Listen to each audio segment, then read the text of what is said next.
ċertu raġel hemmhekk ilu 38 sena bil-marda tiegħu.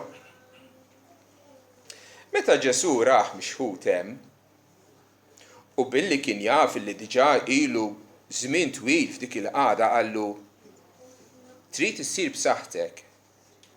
Wieġbu l-marid, Sinjur, m'għandi l-ebda raġel miegħi sabiex meta ikun iddisturbat l-ilma iqgħedni fil-menqa, imma waqt li nkun ġejjin jinżel ieħor qabli. Ġesu qallu u erfa' l-mitraħ tiegħek u imxi. U dritt ir-raġel sar b'saħħtu u refa' l-mitraħ tiegħu u beda jimxi. Wara dawn il-ħwejjeġ, ġifieri wara li dak li kien qed jagħmel Ġesu f'Kana tal-Galilea fosthom li kien fejjaq bien l-uffiċjal meta fejqu mill-bogħod, issa Ġesu reġa' niżel Ġerusalemm. Kien hemm festa tal-Lut, ma nafux liema waħda kienet, imma Ġesu tela lejn Ġerusalemm u hemmhekk bħalma għamel kull fejn mar kien jgħallem u kien jagħmel mirakli b'turija li huwa l-iben tal-Alla. U hawnhekk naqraw li f'dan il-post Ġerusalemm ma ġenb ix-xadba kienet tissejjaħ tan-naġ, tiftakru li l-Lut kienu joffru ħafna sagrifiċċji u allura kienu kollhom fejn jixtru l-annimali biex ikunu jistgħu mbagħad jissagrifikawhom fit-tempju. Kien hemm din il-menqa pixxina kbira anke kif hija diskritta 5 kolonnati, nistgħu nimmaġinaw kemm kienet impressjonanti. Kien jisimha Bezzata li tfisser id-dar tal-ħniena. U hemmhekk kienu jinġabru ħafna nies morta. Min għax għandu paralisi, min għax ma jarax. U milli jidher kienet minn żmien għal żmien jiċċaqlaq l-ilma tal-pixxina. U kellhom it-tradizzjoni jew il-belief kienu jemmnu illi min jinżel fil-pixxina ifieq. U fost dawk in-nies morda kien hemm dan ir-raġel illi titħassru anke meta taf illi dan għamel 38 sena hemmhekk. Bittama li xi darba jfieq. Imma meta jgħaddu 38 sena qed tkun kważi l-aħjar ta' ħajtek għaddit ukoll. U Alla dak il-perjodu min jaf kemm talbu ma fejqu qatt. Anzi kellu l-frustrazzjoni li meta jiċċaqlaq l-ilma jipprova dan bil-paralisi jew il-problema li kellu jipprova jasal xi ħadd ieħor jinżel qablu. U Ġesu mar f'dak il-post ban partikolari biex ifejjaq minn dawk in-nies kollha lilu partikolari. U Ġesu saqsih qallu trid issir b'saħħtek biex jagħmlu kuraġġ biex jitħink indikazzjoni li se tiġri xi ħaġa. Ieħor qallu l-istorja tiegħek. U Ġesu mingħajr ħafna fanfurnati u mingħajr mużika fil-background u mingħajr ċabċib u għajat qallu hu erfa' l-mitraħ tiegħek u imxi. U l-Iskrittura tgħidilna u dritt mill-ewwel hekk instantanjament. Ir-raġel sar b'saħħtu qabad il-mett li kien rieqed li kien joqgħod fuqu u tela. Għax Ġesu qallu erfa' l-mitraħ tiegħek u imxi. Tgħidli x'fiha speċjali qallu biex imur jimxi u jerfa' l-mitraħ tiegħu. Issa dakinhar kien is-Sibt. U hawnhekk tibda l-istorja ssir interessanti. Issa dakinhar kien is-Sibt. Għalhekk il-Lut qalu lill-ikkurat llum is-Sibt u mhux lextu għalik terfa' l-mitraħ. Ma kien hemm xejn ta' fil-liġi ta' Mosè li s-Sibt ma tistax terfa' l-mitraħ. Imma il-Lut kienu għamlu ruxmata ta' liġijiet u preċetti u regoli x'tista' tagħmel u saħansitra d-distanza li tista' timxi nhar ta' Sibt u li jekk għandek xi ħadd marig tista' tagħtih il-mediċina imma mhux biex tfejqu, biex ma jmurx għall-ar. Immaġina jien jekk taraħ sejra għall-aħjar tnaqqaslu ftit mill-mediċina, jekk taraħ sejr lura. Anke tgħidhom dal-affarijiet turi kemm il-bniedem kapaċi juża barka talla x'is-sibt hija barka hija xi ħaġa mogħtija lilna biex nistrieħu minn ġimgħa ta' xogħol. U tagħmilha tagħbiha fuq dar il-poplu talla. Dakinhar kien is-sibt għalhekk illum qalu l-kurat illum is-sibt u mhux leċtu għalik terfa' l-mitraħ. Toġobni tweġiba tar-raġel. Imma huwa ġibhom ir-raġel li għamilni b'saħħti qalli erfa' il-mitraħ tiegħek u imxi. Forsi jifhem ftit iktar minnkom dan. Dan kien kapaċi fejja li kien ilni 38 sena invalidu, paralizzat hawnhekk. Stassew minnu r-raġel li qallek erfa' il-mitraħ u imxi bħalli kieku ma kinux jafu. Imma l-infejjaq ma kienx jaf minnu għax Ġesu laħaq warrab billi kien hemm folla f'dak il-post. Aktar tard Ġesu sabu fit-tempju u qallu: Ara, sirt b'saħħtek. Tidnibx iżjed sabiex ma tiġrilikx xi ħaġa għar. Taf x'inhi xi ħaġa għar li jista' jiġrilu bniedem? Li jintilef. Bniedem li jippersisti fid-dnub, meta jmut jintilef. U mhux għal 38 sena, imma l-eternità tkun mixħud fil-post ta' tbatija fid-dlam fl-għadira tan-nar il-bogħod mill-preżenza komfortevoli tal-Alla. Hemm ħafna nies li meta jkunu morda jfittxu l-Alla, jitolbuh, meta jfiequ jinseħ għax issa għandna affarijiet oħra biex nippreokkupaw ruħna. Ir-raġel telaq u għarraf lil Lut li kien Ġesu li jagħmlu b'saħħtu. Il-Lut kienu saqsew issa sar jaf minnu mar sabhom għallhom isma' Ġesu kien li fejjaqni. Imbagħad vers 16 naqraw. U minħabba fekk, il-Lut ippersegwitaw lil Ġesu għax kien qed jagħmel dawn il-ħwejjeġ nhar ta' Sibt. Ippersegwitawh. Marru warajh. Isaqsuh. Jakkużawh. Jitkellmu kontra tiegħu. Għaliex kien qed jagħmel dawn il-ħwejjeġ waħda li jfejjaq. Għax bħal dak li qallu hija xi ħaġa ħażina illi tfejjaq nhar ta' Sibt. U għax kien qed jgħid lil ieħor biex jieħu s-saqq u jimxi. Ma jgħaddilhomx minn moħħhom isma' hawn fostna xi ħadd illi b'kelma kapaċi ifejjaq raġel invalidu omru kollu m'għandniex dubju li kien marit, dan mhux xi ħadd li qed jgħid li għandu rasu tuġa u ta'. Dan bniedem li kulħadd kien jafu meta tgħaddi mill-kolonnata ta' din l-għadira, inti tarahem kuljum, taraħ ix-xieħ anzi, għax jgħaddi żmien. Imma għalihom le, kien importanti ħafna iktar it-tradizzjoni tagħhom illi nhar ta' Sibt żommu dawk l-intieter li vvintaw huma milli isaqsu ma' dan li kapaċi jfejjaq raġel invalidu għal tant snin. Min hu? Jista' jkun li dan huwa l-Messija li huma mħabbrin fil-profeti li ilna l-poplu talla ilu tant jistenna. Imma Ġesu weġibhom. Għax huma kienu qegħdin jakkużaw li kien qed jagħmel dawn il-ħwejjeġ nhar ta' Sibt. Ġesu weġibhom.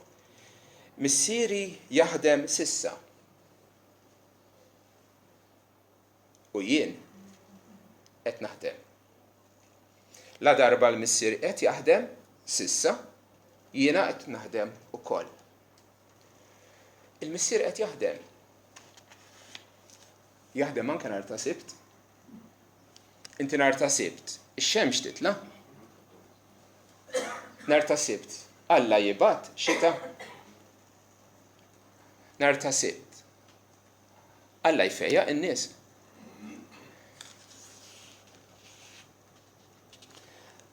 Fl-Iskrittura fil-Ġenesi naqraw kif Alla ħadem fuq perjodu ta' 6 ijiem u mbagħad naqraw li fis-7 jum strieħ. Teli kontradizzjoni din. Li hawnhekk qed jgħid li Alla jaħdem u għadu jaħdem sal-lum, straħ jew le, qiegħed jaħdem jew mhux jaħdem. M'hemmx kontradizzjoni xejn. Alla straħ jew waqaf mix-xogħol tal-ħolqien. Bħalissa mhux qiegħed jaħdem. Joħloq smewi ġodda u stilel ġodda u kwiekeb ġodda u materja ġdida.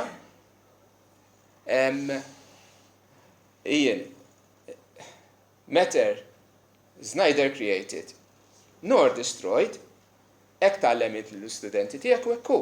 Matter energy huma l-istess ħaġa, la huma qegħdin jiġu kreati u laqqas qegħdin jinqerdu li hemm.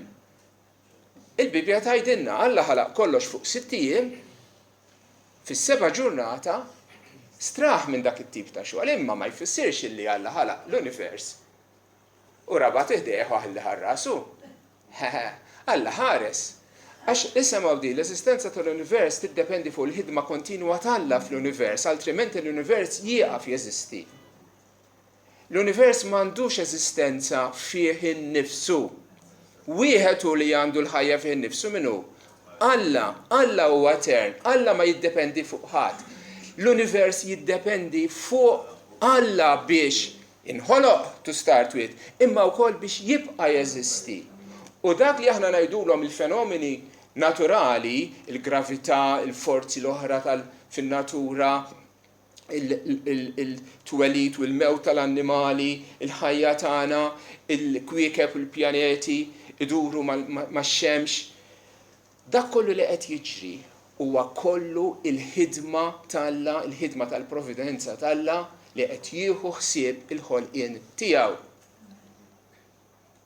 Issa erġgħu isemgħu x'qal Ġesu u waraw kemm għandha forza dan li qal. Missieri jaħdem sissa u jien qed naħdem. X'qed jgħid Ġesu? Illi l-ħidma li jagħmel Alla, il-missier, qed jagħmilha hu wkoll. Huwa Kristu li qed iżomm l-univers fl-eżistenza. Hekk tgħidilna l-Iskrittura postijiet oħra. Illi kollox iżomm bil-qawwa tal-kelma ta' Kristu. Ġesu mhux qiegħed jgħid illi hu qed jaħdem billi jmur bħala mastru daxxa jagħmel siġġu. Jew qed jaħdem għaliex qed jgħin marit iqum. Wisq iktar minn hekk. Kristu qed jagħmel din il-claim straordinarja illi x-xogħol li qed jagħmel Alla bħalissa inkluż nhar ta' Sibt fil-ħolqien tiegħu qed jagħmlu miegħu. Alla l-missieru li ben qegħdin jaħdmu flimkien biex iżommu l-univers f'eżistenza. U tinnota wkoll li l-Alla se jaħlu missieri. U allura l-implikazzjoni hija li huwa ibnu. Tgħidli x'hemm speċjali f'din il-claim. Tant drajna nisimgħu illi aħna wlied Alla illi ninsew id-distinzjoni netta bejn meta tgħid li Ġesu huwa bin Alla b'mod naturali, huwa ħaġa waħda miegħu, huwa tal-istess essenza tal-missier. U aħna li aħna wlied Alla ma għax konna adottati. Aħna maħniex wlied naturali tal-Alla. Aħna konna maħluqin minnu, adottati minnu fi Kristu, u allura nistgħu iva nsejħulu missier u aħna wliedu f'dak is-sens. Imma Ġesu huwa l-ben etern tal-Alla, illi kien miegħu qabel il-ħolqien tad-dinja, li huwa natura waħda miegħu, li huwa ħaġa waħda miegħu, kif Ġesu stess qal f'post ieħor. U l-Lut, illi Kristu ma kinux jemmnu fih, li ċertament anzi ngħid iktar minn hekk, li kienu jobboduh. Imma l-inqas kellhom l-integrità intellettwali illi dak li kien qed ifisser Ġesu jarfuh. Il-klejm li qed jagħmel Ġesu mhux bħalma jagħmlu xi ħud, li jippretendu li Ġesu qatt ma ikklejmja li huwa divin. Il-Lut li kienu joboduh fehmu eżatt li Ġesu kien appuntu qed jagħmel klejma li nnifsu li huwa daqs il-Missier. Daqs il-Missier taf għaliex għax kapaċi jagħmel l-istess semejjel li jagħmel il-Missier. Allura minħabba fekk il-Lut aktar feċċew li joqtluh għax mhux biss kien jikser is-sibt. Mela x'għamel għar minn hekk. Iżda saħansitra kien qiegħed isejjaħ lil Alla bħala missier tiegħu stess u hekk jagħmel lilu u nnifsu ugwali ma' Alla. Femmuh il-Lut. Memnuħx. Nafu li memnuħx. Anzi kienu qegħdin jippersegwitaw għax kienu qegħdin jaħsbu li hu kien jagħmel klejm falsa. Ma femmuh. Femmuh. Illi Ġesu kien qed jagħmel din l-istqarrija dwar nnifsu illi huwa ugwali ma' Alla. Issa wieħed irid isaqsi. Din il-klejm ta' Ġesu illi huwa bin Alla u li kapaċi jagħmel l-istess semejja li jagħmel il-Missier. U allura li huwa ugwali miegħu. Hija vera jew le? Ma naħsibx li hemm triq tan-nofs. Jekk hija vera, trid tqim lil Ġesu. Jekk mhix vera, allura naqgħod mal-Lut. U magħhom għajat salbu. Għax allura tkun l-iktar dawa li bniedem jista' jgħid illi jagħti lilu nnifsu it-titlu u l-unur li tistħoq lil Alla biss. Jew waħda jew l-oħra. U allura Ġesu iweġibhom. U nistedinkom tkunu intom illi tisemgħux qed jgħid Ġesu bħala difiża tiegħu innifsu. U mbagħad taslu għall-konklużjoni tagħkom. Għalhekk wieġeb Ġesu għalilhom. Tassew ngħidilkom li ben ma jista' jagħmel xejn minnu nnifsu. Ħlief x'jara li l-Missier jagħmel. Għax kwalunkwe ħwejjeġ li l-Missier jagħmel, bl-istess mod li ben jagħmel dawn ukoll. Hawnhekk hija tirrepeti li qal imma b'mod aktar miftuħ, aktar ċar. Innotawx qed jgħid kwalunkwe ħwejjeġ li l-Missier jagħmel. X'jagħmel il-Missier? Semmi li trid. Ibda mill-ħolqien, ibda bix-xogħol tal-providenza, kull ma jagħmel il-Missier, Ġesu qed jgħid li hu li ben jagħmel dawn ukoll. Klejm aktar b'saħħitha għad-divinità sħiħa ta' Kristu ma nafx biha. X'inti li tgħid illi inti għandek is-saħħa, il-kapaċità li tagħmel kull ma jagħmel Alla, inti qed tieħu għalik lilek innifsek l-attribut tal-omnipotenza tal-Alla. Tajjeb? Għax il-Missier iħobb lil-liben u jrih kollox li hu nnifsu ikun jagħmel u għamejja l-ikbar minn dawn għad jurih sabiex intom timmeraviljaw. X'inhuma dawn l-għamejjel akbar? Isemgħu. Għax bħalma l-Missier iqajjem il-mejtin u jagħtihom il-ħajja, hekk ukoll li ben jagħti l-ħajja lil min irid. L-ewwel attribut divin li qed isemmi illi huwa Alla li jqajjem il-mejtin, huwa Alla li jagħti l-ħajja. Sew, Ġesu għandu dik l-abilità, l-istess attribut huwa tiegħu ukoll u jagħti l-ħajja lil min irid. Żommuha f'moħħkom. Għax lanqas il-Missier ma jiġġudika lil ħadd, iżda ta' il-ġudizzju kollu lill-ibnu. It-tieni, min għandu l-kwalifiki l-abilità illi jaqra l-qlub tan-nies u jaqra u jifhem kull ma għaddew minnu tul ħajjithom u jagħti ġudizzju rett u veru fuq kull individwu li qatt mexa fuq din id-dinja. Min? Jekk ma jkunx Alla li huwa perfettament omnixjenti, perfettament ġust fil-karattru tiegħu.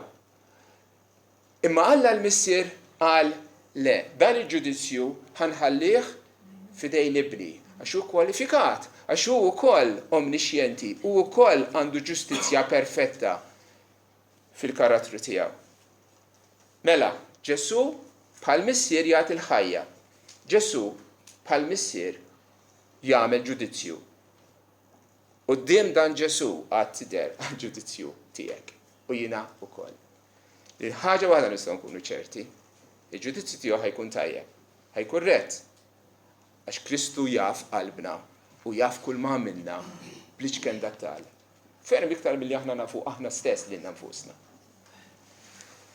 Sabiex kulħadd, sa Ġesu jwassal għal konklużjoni, sabiex kulħadd jonora lill-liben bħalma jonora lill-missier.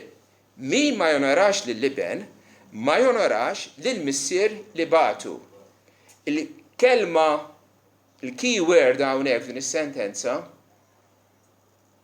hija il-kelma bħalma. Bħalma tfisser daqs. Bħal. Bl-istess mod. X'qed jgħid hawnhekk? Illi bħalma l-bnedmin jonoraw lill-Alla u jagħtuh dik il-qima li tixraq lill-Alla waħdu għax hu biss Alla, dik l-istess qima Alla jrid li tingħata lill-liben ukoll. Alla li qal li l-glorja tiegħi ma nagħtiha lil ħadd iktar. Tgħidli għaliex qed jagħtiha lil Ġesu. Nispera li tifhem li l-missier u l-liben huma ħaġa waħda. Sabiex kulħadd jonora lill-liben bħalma jonoraw lill-missier. F'diskursata ma' membru fil-Jehovah Witnesses, temmen li Ġesu Alla. Iva. Ma temmen li Ġesu huwa Alla daqs il-missier? Le. Huwa inferjuri għalih, huwa iżgħar minnu. Tajjeb. Lill-Alla tonoraħ, da żgur. Lil Ġesu tonoraħ, iva. Lil Ġesu tonoraħ daqs Alla l-missier? Le. Le. Għax huwa iżgħar fit-teoloġija tagħhom. Imbagħad u rejtu dal-vers. Illi l-Iskrittura teżiġi illi kulħadd jonora lill-liben bħalma. Mhux inqas kif qed tgħid int għax temmen li huwa Alla iżgħar. L-Iskrittura tgħid bħalma jonoraw lill-missier. Taraħ l-iżball fatali li għandek li Ġesu Kristu stess fil-versi ta' qabel jurik illi huwa innifsu ugwali ma' Alla. Jalla l-mulej jiftilhom għajnejhom il dawn in-nies. Għaliex l-iżball tagħhom mhux żball żgħir, kollha kemm aħna għandna żbalji fit-tagħlim kollha kemm aħna, ħafna iktar milli nimmaġinaw. Imma hemm żball u żball. U dan huwa żball fatali, għax inti jekk ma temmix li Ġesu Alla, kif tista' tafdaħ għas-salvazzjoni tiegħek? Tassew ngħidilkom illi kemm hu sabiħ dal-versi semaw, illi kull min jisma' kelmti dan il-kliem li qed jgħid fuq innifsu ġifieri. Kull min jisma' kelmti u jemmen dak li batni għandu l-ħajja ta' dejjem u ma jiġix għal ġudizzju, anzi ikun għadda mill-mewt għall-ħajja. Min jisma' kelmti u jemmen f'dak li batni, fis-sens. Din hija mod kif Ġesu qed jgħid li temmen fija. Għax qed jgħid f'dak li bat lili u f'dak li jien qed ngħid min jien. Ġifieri li temmen mhux b'mod vag, imma li temmen li Alla hekk ħabb lid-dinja li bat liben il-waħdini tiegħu biex kull min jemmen fih f'liben ma jintilifx iżda jkollu l-ħajja ta' dejjem. Temmen li Alla ġitu ħnina mid-dinja mid-imba u flok bat il kulħadd l-infern kif seta' jagħmel bħalma bat lill-anġli li ribellaw kontra tiegħu mingħajr ebda tama ta' salvazzjoni qatt, imma lid-dinja għalhekk ħabba li bat l-ibnu biex ikun il-mezz ta' salvazzjoni għal dak kollha li jemmnu fih, li jaqbdu miegħu, li jħarsu bħalma fid-deżert illu tħarsu lejn dak is-serpent tal-bronzu fiequ, aħna bil-fidi nħarsu lejn Kristu u ngħidulu mulej ħniena u Kristu jsalvana. Infatti jgħidilna li min jemmen f'dak li batni għandu il-ħajja ta' dejjem. Mhux għati kollu, jew forsi jkollu, jew xi darba sa jkollu, imma fil-preżent issa minn dak il-ħin li temmen int għandek il-ħajja ta' dejjem. Anke waqt li għadek f'dan il-ġisem mortali, anke minkejja id-dnub li għadu tant jinkwetak, diġà għandek il-ħajja ta' dejjem tagħmar fik. U ovvjament imbagħad għandek il-tħares il-qudiem bit-tama li Alla wkoll jeħilsek minn dan il-ġisem mortali u tik ġisem glorifikat u jeħilsek anke mill-preżenza ta' dnub. Imma minn issa stess l-aħwa aħna mhux nittamaw għal ħajja ta' dejjem, imma għandna l-ħajja ta' dejjem. Issa hija possessjoni li għandna issa. U ma tiġix għal kundanna, ma jiġix għal ġudizzju, anzi jkun għadda mill-mewt għal ħajja. Trasformazzjoni seħħet, issa stess, ma għadekx iktar mejjed fid-dnubietek, issa inti ħaj għandek il-ħajja ta' dejjem. U qatt mu se tiġi quddiem Alla u jakkużak bid-dnubiet tiegħek. Ara kemm huma kotrana dnubiet li għamilt, aħseb ftit fuqhom, affarijiet li tistħi tgħidhom, li ħadd minna ma jrid iqumu jagħti rendi kont ta' dnubiet li jagħmel f'ħajtu quddiem ġemma żgħira bħal din. Aħsub wara quddiem l-univers f'jum il-ġudizzju. Imma Alla jwedna illi fid-dnubietek u fil-ħtietek ma niftakarx iktar. Ma tiġix għal ġudizzju. M'hemmx, il-ġuri ġie xolt. Għala għax fil-verità seħħ meta Kristu miet fuq is-salib u tabba bid-dnubietek u ħal ħtijak kollha tiegħek u sammarhom mas-salib. Allura int minħabba fih meta ħad tiġi qatt tal-ġudizzju. Tassew ngħidilkom il kull min jisma' kelmtu jemmen f'dak li batni għandu l-ħajja eterna u ma jġix għall-ġudizzju, anzi jkun għadda mill-mewt għall-ħajja. Tassew ngħidilkom li ġejja sija u issa tinsab hawn meta l-mejtin għad jisemgħu il-leħen ta' Binalla u dawk li jisemgħu se jgħixu. Issa qed titkellem mhux biss il-mewt fiżika, ma l-mewt spiritwali. Issa illi dawk li semgħu il-kelma tal-Evanġelju u jemmnu f'Ġesu dawk minn issa għandhom il-ħajja. Għax bħalma l-missier għandu l-ħajja fih innifsu, hekk ukoll ta' lill-liben biex ikollu l-ħajja fih innifsu. U s-sors ta' ħajja għalina. Mela meta minna fih, Kristu jagħtina mill-ħajja li għandu fih u taħ l-awtorità biex jagħmel ġudizzju għaxu bejn il-bniedem. Innota li jgħid x'kienet il-kwalifika li tagħmel Ġesu biex fl-aħħar jagħmel il-ġudizzju universali għaxu bejn il-bniedem. Dan huwa t-titlu messjaniku. Dan huwa titlu minn Daniel, titlu tal-Messija. Peress li huwa l-Messija, peress li huwa dak li Alla bat biex ikun is-salvatur tad-dinja u ħajkun ukoll li fl-aħħar mill-aħħar se jagħmel il-ġudizzju fuq kulħadd u kapaċi jagħmlu kif għadna minħabba li huwa divin. Timmereveljawx b'dawn għax ġejja s-sija li fiha dak kollha fl-oqbra għad jisimgħu leħnu. Anke dak it-trapp immermer li hemm fl-oqbra mxerdin mad-dinja kollha. U mxerdin anke fl-oċeani u kull imkien it-trapp qed jisma' l-leħen ta' Kristu. U se joħorġu u għandek żewġ kategoriji ta' nies.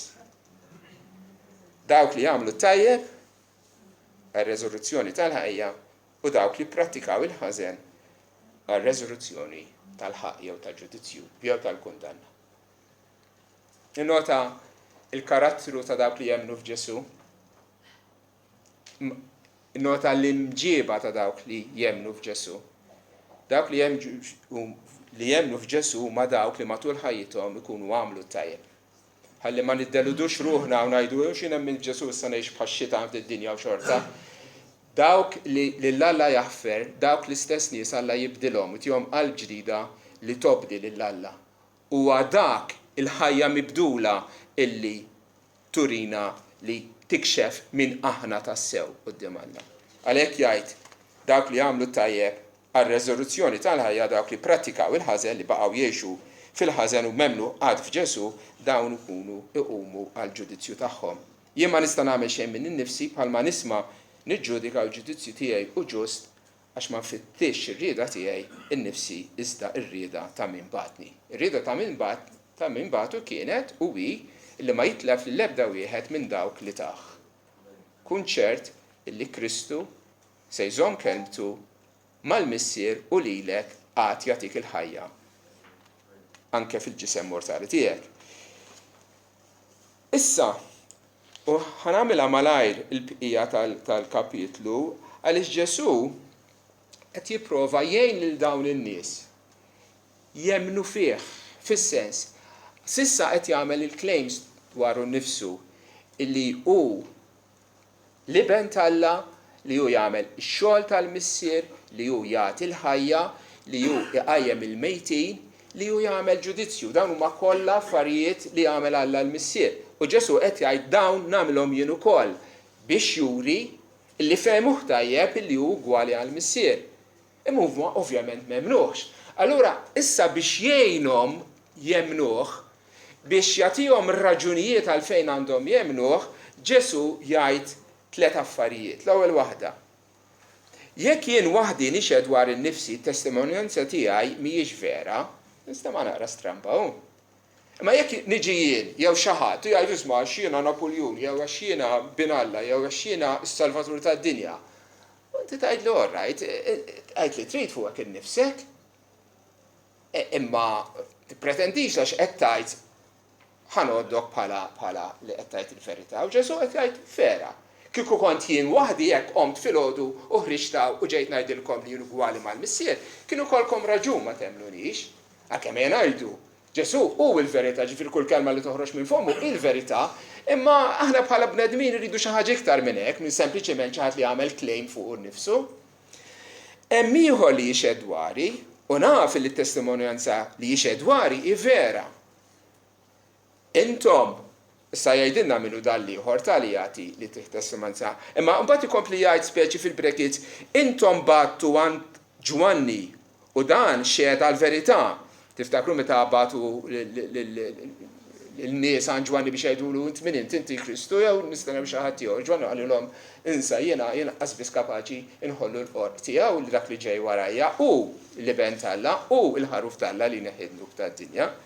Imma jien mhux mingħand il-bniedem nirċievi t-testimonjanza, iżda ngħid dawn il-ħwejjeġ sabiex intom tkunu salvati. Ikkonsidraw kemm tajtu kemm urejtu rispett il dan Ġwan il-Battista u qal illi jiena il-Messija emmnu lilu għax hu wkoll xed fuqi. U kien misbieħ li jixel u jiddi u intom rittu teżultaw tifirħu għal xi żmien fid-dawl tiegħu.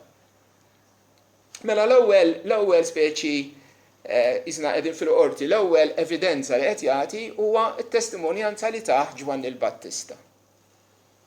Imma t-testimonjanza li għandi jien ikbar minn ta' Ġwanni, għax l-opri li tani l-missier sabiex intemmhom, l-opri infushom li qed nagħmel jixhdu dwari li l-missier batni, jien mhux paroli biss għandi, jien mhux sempliċement ġejt waħtilkom jien il-Messija b'daqshekk, jiena kuljum qudiemkom fil-pubbliku qiegħed nagħmel tant emejjel mirakolużi.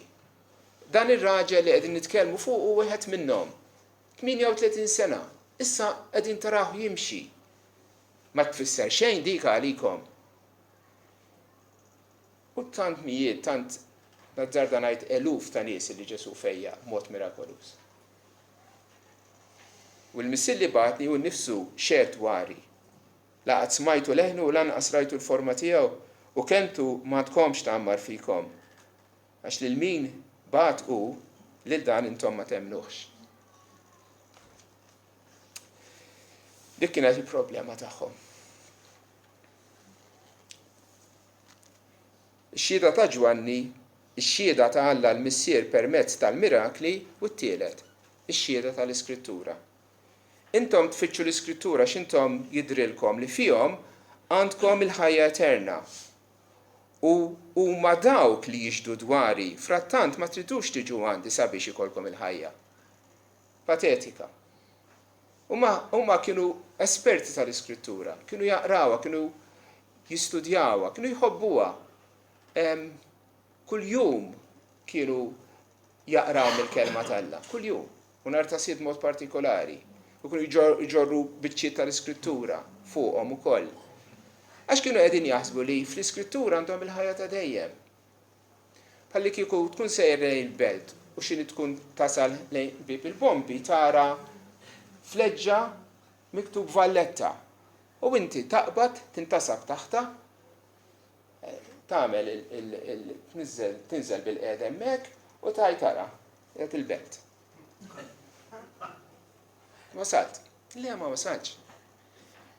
Dik hija xhieda, dik huwa bis-sinjali qed turik fejn ħassib id-direzzjoni lejn il-belt.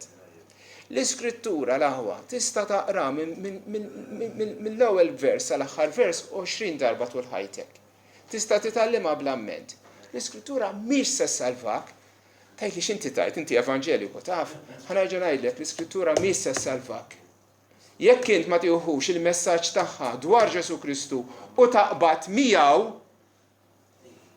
l-Iskrittura mhix se salvak, ma salvax lil Nikodemu, espert fil-liġi, ma salvax lill-Apostlu Pawlu, espert fil-liġi, ma salvax il-ħafna teologi illi huma bravissimi waqt li qed nitkellem li lili fil-knowledge tal-Iskrittura idaħluni u joħorġuni mill-but tagħhom kiridu. Imma jekk l-istess nies aħjar tkun tafta vers wieħed u tieħdu bis-serjetà u tafda fi Kristu milli tkun taf l-Iskrittura kollha u tibqa' ma tpoġġix il-fiduċja tiegħek fih u fih biss. Iddispjaċini li dalgħodu għaw mijiet ta' predikaturi li qegħdin jippritkaw fi knejjes Malta. U li mhumiex kapaċi jgħidulhom lin-nies insa l-penitenzi, insa l-opri tajba tiegħek. Ejja għand Kristu kif int bid-dnubiet kollha tiegħek. Għax Kristu miet bit-patti għal dnubietek u jekk tafda fih, int kif tmut missa tmur l-ebda purgatorju ma tmur dritt fidej u fih danu. Għax Kristu miet għalik, afda fih. Dik hija l-messaġġ tal-Iskrittura, min ħajifhmu, min ħajilqgħu, min ħajaċċetta lil Ġesu. Intom tfittxu l-Iskrittura x'intom jidrilkom li fihom għandkom il-ħajja eterna huma dawk li jiġdu dwari, frattant ma tridux tiġu għandi sabiex ikolkom il-ħajja. Patetika l-ħaġa, patetika. Ma nirċifix glorja mingħand in-nies iżda nafkom illi m'għandkomx l-imħabba tal-Alla fikom infuskom. Jien ġejt f'isem missieri u ma tirċifunix, jekk xi ħadd jiġi f'ismu stess lil dawn se tirċevuh, kif tistgħu temnu intom meta tirċievu glorja mingħand xulxin u ma tfittxux il-glorja mingħand l-uniku Alla. Intom ħsiebkom biex in-nies jgħidulkom prositu bravi, x'importani x'jgħidu n-nies fuqi. Jiena importani x'irid Alla u l-approvazzjoni tal-Alla. U jiena jkolli l-approvazzjoni tal-Alla meta nafda f'dak illi bat. Tasbux li jien se nakkużakom quddiem il-missier? Hemm dak li jakkużakom Mosè li intom fih ittamajtu. Għaliex, għax kieku emmintu l-Mosè kontu temnu lili, għax hu kiteb dwari, imma jekk ma temnux il-kitbiet tiegħu li intom tgħidu li temnu. Kif temnu? Kliemi? Tliet xhiediet, ix-xhieda ta' Ġwan il-Battista, ix-xhieda tal-mirakli li taħ il-missier biex jagħmel u l-xhieda tal-Iskrittura li profetizzat li se jitwieled f'Betlehem, il ħajkun il-profeta li Alla ħajbatilkom profeta għalilhom Mosè minnu lilu li hu ħajkun il-qassis, mhux qassis Levitiku, imma l-qassis kont l-ordni ta' Melkisedek li jibqa' għal dejjem u li ħajkun bin David, ħajkun is-sultan illi fuq is-saltnatu mhux se jkun hemm tmiem. Dik hija x-xhieda tal-Iskrittura. Illum rajna passaġġ li glorifika lil Kristu, jalla l-apprezzament tagħna lejn il-mulej Ġesu Kristu illum bl-għajnuna tal-Ispirtu Santu titwessa u tikber. Amen.